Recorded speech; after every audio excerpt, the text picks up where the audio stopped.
L'avocat des terreurs. Alexandre est un jeune avocat au barreau de Paris. À partir de 2015, il commence à défendre des radicalisés djihadistes. Épisode 5. La part des femmes. En 2014-2013, sur les retours de Syrie, seuls les hommes étaient poursuivis. En tout cas, dans ces années-là, il y a eu des dossiers de filières, la filière de Strasbourg, la filière de Lens, la filière d'Elby, et les femmes étaient extrêmement rarement poursuivies. Alors même que dans les dossiers, on voyait que Machin était parti avec sa femme et ses 2 enfants, et puis revenu, et il n'y avait que Machin qui était poursuivi. Alors c'est vrai que nous, en tant qu'avocats, ça nous choquait. D'ailleurs, on le disait en plaidant, on disait, bon, on va pas demander des poursuites pour la femme des gens, mais c'était très compliqué de comprendre pourquoi il y avait 2 poids 2 mesures. Alors au début, le parquet, le tribunal faisaient la distinction en disant que les hommes qui allaient là-bas, ils devenaient automatiquement des combattants, et que les femmes et les enfants, par un effet un peu de misogynie judiciaire, on considérait qu'ils étaient moins peut-être responsables. Bon, toute cette distinction subtile de praticiens s'est effondrée avec la commission d'attentats en France, et en particulier avec certains attentats commis ou préparés par des femmes. Et là, depuis 2015, ils ont poursuivi tout le monde. On a les femmes qui projettent de partir, qui tentent de partir et qui reviennent de Syrie sont poursuivies au même titre que les hommes et sont condamnées à des peines quasiment équivalentes à celles des hommes.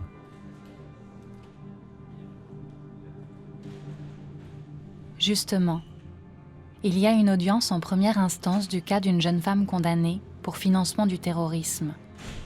J'arrive donc au nouveau palais de justice à Porte de Clichy, alors que l'audience s'apprête à commencer. Le nouveau palais de justice, de l'extérieur, c'est une immense façade de miroirs. On entre en passant les contrôles comme dans les aéroports. Puis on arrive dans l'immense hall, un chœur d'où partent de part et d'autre des ascenseurs comme des artères jusqu'aux différents étages, vers les salles d'audience. C'est le dernier jour. C'est ça, ouais. Heureusement. On va boucler ces 3 années pratiquement. J'ai peur de repartir en prison. J'ai déjà fait quand même presque 3 mois, donc ce qui m'inquiète le plus, c'est ça. Peut-être séparer des enfants, c'est ce qui m'angoisse. Farida et j'ai 34 ans. Mon frère est parti en Libye et donc on m'accuse de l'avoir incité, encouragé et aussi financé. Dans la pratique de la religion, comme je disais à mon SPIP ou à la justice, c'est vrai que moi, j'ai jamais changé ma manière de me comporter. Ma manière de me voiler, ça a toujours été la même. Ma pratique se limite à la prière, au ramadan et à ma foi intérieure. Donc ça, mon rapport aux autres n'a absolument pas changé. J'ai des amis voilés et non voilés. Par contre, il est vrai que oui, si Chaïm n'avait pas été dans cette mouvance-là, je ne me serais jamais intéressée à l'EI, j'en aurais entendu parler à la télé, mais c'était suffisant. Et lui a été plus en profondeur en montrant que c'était des gens bien, donc il me montrait uniquement ce qu'eux faisaient de bien. Et c'est vrai qu'au bout d'un moment, à force d'entendre ça tous les jours, on finit par se dire que c'est peut-être vrai. Et puis j'avais quand même du respect pour mon grand frère, qui a toujours été là pour moi dans les moments difficiles. Et même plus, c'est celui qui m'a le plus soutenue. Donc quand mon mari était malade, il était présent. Donc quelque part, je lui ai donné du crédit par rapport à ce comportement qu'il avait avec moi.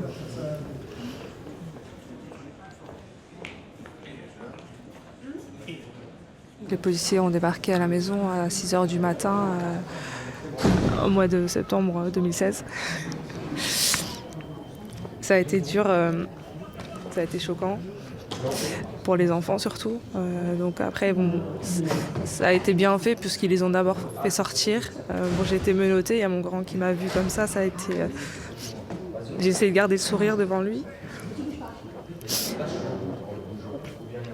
J'ai allaité ma petite dernière en plus, donc ça aussi ça a été dur de me dire qu'elle aurait pu ce lien avec moi. Je pensais rentrer après la garde à vue. Donc je suis partie en garde à vue à Lille, ensuite à Paris. Et à la fin de la garde à vue, j'ai été mise en détention à Fleury-Mérogis pendant près de 3 mois. Dans le dossier d'instruction de Farida, il est écrit: Pour mémoire, était découvert au domicile de Chaïb un courrier mentionnant 2 numéros égyptiens et dans lequel Farida exhortait son frère à défendre nos frères et sœurs, car l'islam a été bafoué, il est temps de lui rendre son honneur, il est temps de se battre pour Allah et son messager. J'espère vivre cette époque où l'islam sera la religion du monde, et j'espère que nous serons tous ensemble. Mais par-dessus tout, j'espère qu'Allah acceptera ton sacrifice et qu'il t'accordera la récompense la plus haute. D 425, scellé 2. Les policiers n'ont pas été méchants, ont fait leur travail correctement. Je ne me suis pas sentie agressée ni quoi que ce soit. Parfois on m'enlevait même les menottes parce que voilà, finalement ils se sont rendus compte que j'allais pas partir ou faire quelque chose de violent. Donc ça, déjà c'était rassurant. Et donc les questions qu'on me pose, c'est par rapport à ce qui est trouvé chez moi et par rapport au départ de Chaïb, par rapport à ce qui a été trouvé sur les comptes bancaires. Donc on essaie de répondre à toutes ces questions. Ça a duré du mardi jusqu'au vendredi, près de 4 jours. La journée, donc les interrogatoires, et la nuit, retour en cellule, sauf quand on est arrivé à Paris où il y a eu des interrogatoires pendant la nuit aussi, alors qu'on est fatigué, qu'on n'a pas pu prendre de douche, qu'on est enfermé, qu'on dort sur un banc sans couverture. C'est assez imposant. On a envie de craquer, mais il faut tenir. On sait qu'il y a les enfants qui sont à l'extérieur, qui nous attendent, donc on tient le coup. Je rencontre mon avocate au moment où je suis renvoyée devant le juge pour la mise en détention. Donc c'est là que je rencontre mon avocate. J'avais un avocat quand j'étais à Lille, mais j'ai pas souhaité rester avec lui.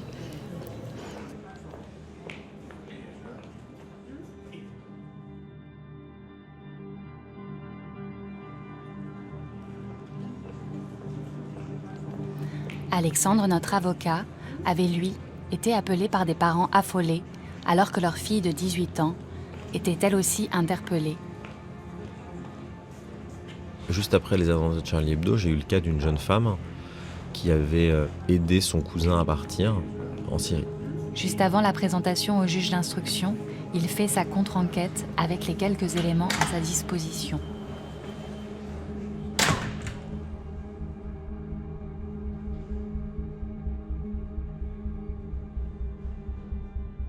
Cette jeune femme, la question se posait de savoir si elle était elle aussi radicalisée. Or, c'était pas quelqu'un qui portait le voile, on n'était pas dans une famille radicalisée, traditionnaliste, pas du tout. Au contraire, moi les premières fois que j'ai les parents et la famille au téléphone, ils sont effondrés, ils comprennent pas. Ils sont totalement, entre guillemets, laïcisés, pratiquent la religion musulmane comme beaucoup de catholiques prient quand ils montent dans un avion, quoi. Mais elle a quand même aidé son cousin à rejoindre la Syrie. Donc, on arrive devant le juge d'instruction et il y a une ambiguïté de savoir si elle a pu adhérer aussi à cette idéologie ou pas. Et moi, je me bats devant le juge d'instruction, je lui dis « Mais non, regardez, on n'a rien, on a ses parents qui témoignent. » Et le juge d'instruction me dit « Non, je vous envoie devant le juge des libertés de la détention, qui est le juge qui peut décider ou non de placer quelqu'un en détention provisoire. » 2 heures plus tard, je sais que je vais me retrouver devant le juge des libertés de la détention. Et pendant ces 2 heures, là, je vois avec la famille et je dis à la famille, envoyez-moi tout ce que vous pouvez, ces bulletins de notes. Elle est jeune, hein, elle a 20 ans. Est-ce qu'elle fait du foot? Est-ce qu'elle fait de la musique? Est-ce qu'elle danse? Parce que les familles très salafistes interdisent de jouer de certains instruments, de danser. Donc tout ce qui peut éloigner son profil d'un profil radical, je leur demande. Et rien, parce que c'est une jeune fille qui passe son temps avec ses copines à fumer des clopes en bas de l'immeuble. Et in fine, comme elle est sportive, elle a un abonnement dans un club de gym qui est un club de gym mixte. Puis j'avais réussi à avoir des attestations de son entraîneur qui disait qu'elle venait, qui était un homme, qui disait qu'elle venait souvent. Bon, il y avait beaucoup de choses qui commençaient à prouver qu'on n'était pas du tout dans l'état d'esprit de quelqu'un qui suivrait des préceptes religieux. Il y a une carte Sephora qui me permet de montrer que c'est une jeune femme complètement classique et normale, entre guillemets. Mais c'est l'idée, c'est ça qu'il faut que je démontre au juge 2 heures après. C'est qu'il faut que je lui montre qu'on n'a pas de crainte que cette personne va partir en Syrie. Parce que c'est arrivé des gens qui font semblant et qui partent en Syrie 3 mois plus tard. Et finalement, devant le juge d'instruction, c'est quelques maigres éléments. Bon, elle ne va pas en détention. 15h20. Nous sommes toujours au palais de justice et Farida, inculpée pour terrorisme, continue de raconter son histoire. elle en était à son arrivée en détention. J'entends que je vais en prison. Je demande à mon avocate combien de temps ça va durer, elle ne sait pas me répondre.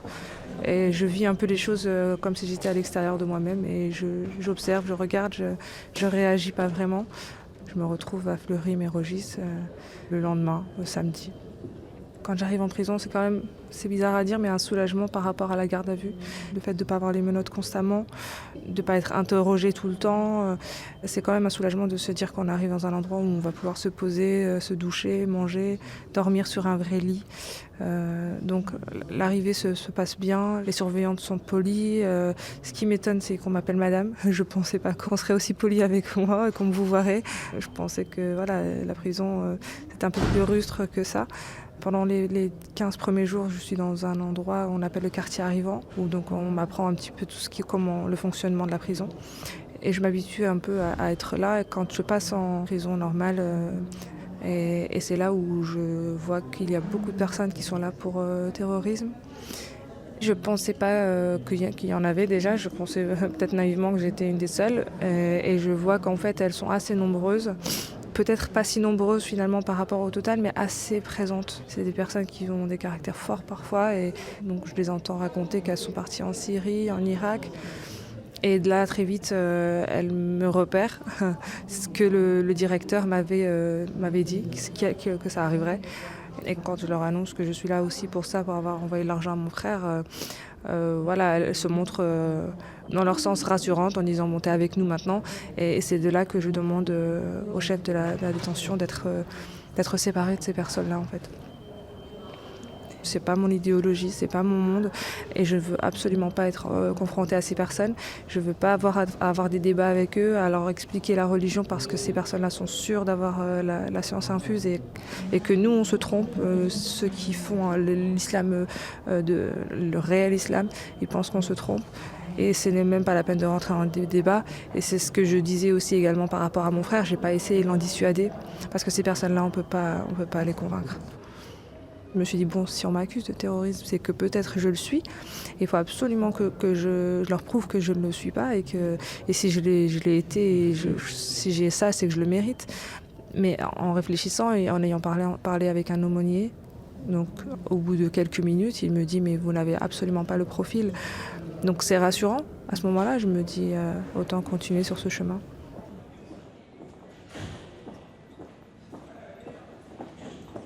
Alexandre a défendu le cas d'une mère un peu plus âgée que Farida, qui, elle, est partie d'elle-même sur zone avec ses 3 enfants en bas âge. J'ai eu pendant 1 an et demi, 2 ans, 1 an et demi de visite en détention, et je l'ai assisté dans 5 interrogatoires devant le juge d'instruction. C'est quelqu'un que je suis allé voir vraiment beaucoup de fois, parce que c'était une personne avec laquelle il y avait une telle incompréhension ou de départ, une telle distance de départ culturel et de positionnement face à la vie, qu'il m'a fallu un moment, non pas pour lui montrer que je pouvais lui être utile, ça elle le savait, mais pour lui montrer qu'elle pouvait me faire confiance, et qu'il fallait même qu'elle s'abandonne un petit peu, parce que la grosse difficulté dans son cas, c'est qu'il fallait expliquer comment on pouvait être attiré par une personne qui est en train de combattre sur zone, suffisamment pour y aller, se marier avec un combattant, et revenir au bout de 2 mois en se disant que le jeu n'en valait pas la chandelle, et que c'était beaucoup trop dangereux de rester là-bas. C'était ça sa situation, elle.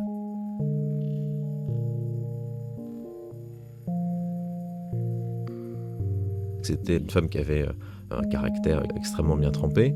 C'est pas l'image de la jeune femme docile, pas du tout. C'était quelqu'un de très très volontaire, extrêmement déterminé, quasi féministe, j'oserais dire. En tout cas, il y a l'idée de s'opposer au cliché que l'Occident a de la femme soumise et docile. On nous accuse d'être docile, et on va leur montrer qu'on peut être tout autant impliquée, courageuse, déterminée que des hommes. Et ça, c'était présent chez elle. Une idée de résistance à l'oppression. C'est ça qui est important. Cette femme n'était pas du tout soumise à un homme. D'ailleurs, elle est là-bas, elle s'est mariée, elle a fait un mariage religieux très rapide en Syrie, et au bout d'1 mois et demi, elle est revenue. Cette femme, elle a été condamnée à 7 ans de prison, avec la moitié de peine de sûreté.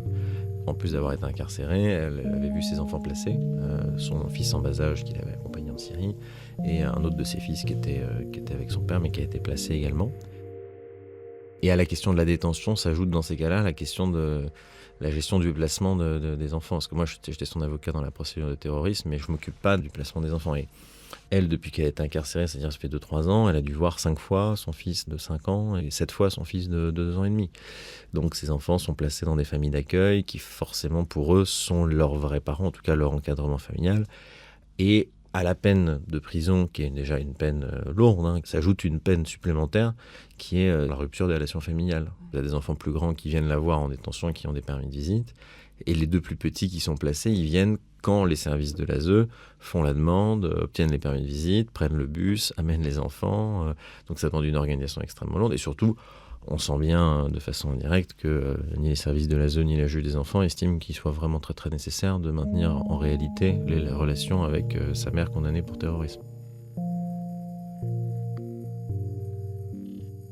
Toutes les personnes qui sont détenues par l'armée kurde, par l'armée irakienne, seront automatiquement judiciarisées, parce qu'on a judiciarisé depuis 2015 tout le monde qui revient de Syrie. Donc femmes, hommes, combattants, mères au foyer, ils seront judiciarisés. Et les enfants qui vont revenir avec, ils vont être soit placés par l'ASE, soit confiés aux familles, avec les mêmes ambivalences.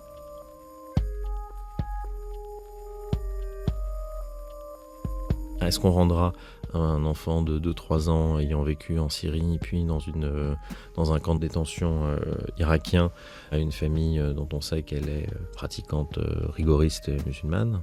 Je suis pas sûr. À suivre sur arteradio.com. Et ce sera sur la seule base de l'intérêt de l'enfant, qui évidemment prime, et du danger présumé que l'éducation ou le milieu familial ferait courir. Mais on est loin d'un principe légal.